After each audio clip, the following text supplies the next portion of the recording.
سورہ نساء کی جو آیت ہے کہ وَإِنْ خِفْتُمْ أَلَّا تُقْسِطُوا فِي الْيَتَامَىٰ فَانكِحُوا مَا طَابَ لَكُم مِّنَ النِّسَاءِ مَثْنَىٰ وَثُلَاثَ وَرُبَاعَ وَإِنْ خِفْتُمْ أَلَّا تَعْدِلُوا فَوَاحِدَةً أَوْ مَا مَلَكَتْ أَيْمَانُكُمْ ذَلِكَ أَدْنَىٰ أَلَّا تَعُولُوا. نظم اس بارے میں 3 سوالات ہیں، میں پوچھنا چاہتا ہوں. پہلا یہ ہے کہ اس آیت کی روشنی میں کیا یہ بات بالکل واضح ہے کہ ان عورتوں کے ساتھ ازدواجی تعلقات صرف نکاح کے ساتھ قائم کیے جا سکتے ہیں؟ کن عورتوں کے ساتھ؟ یہ جو ما ملکت ایمانکم.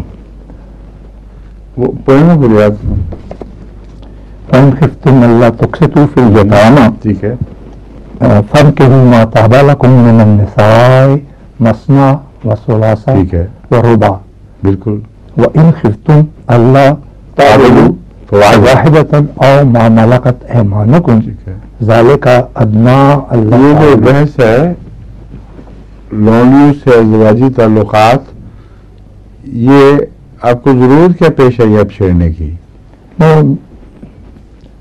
مقصد ہے کہ ان کو کتابوں میں رہنے کی کیا ضرورت ہے خام خواہ؟ یہ سمجھ سوال نہیں تھا. آگے ایک اور سوال. اس کو جو نہیں، اس کو چھوڑ دیں، بیکار ہے. اس پہ جہاں تک مجبوراً بحث کی تعلق ہے، میں درس میں ذکر کر چکا ہوں. حضرت خلیفہ مسیح اول نے، حضرت مختصر ثانی نے اپنا موقف بیان فرمایا ہے اور قرآن اور حدیث سے استنباط کیا ہے.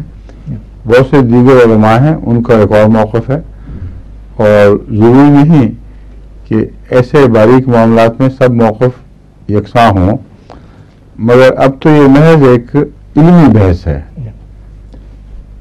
جب ایسا دور ہوگا کہ جنگوں میں مسلمانوں کے مخالف قومیں ان کی عورتوں کو لونڈیاں بنائیں اور ان سے یہ سلوک کریں، تو پھر جوابی کارروائی کے طور پر ہمیں سلوک کرنا ہوگا.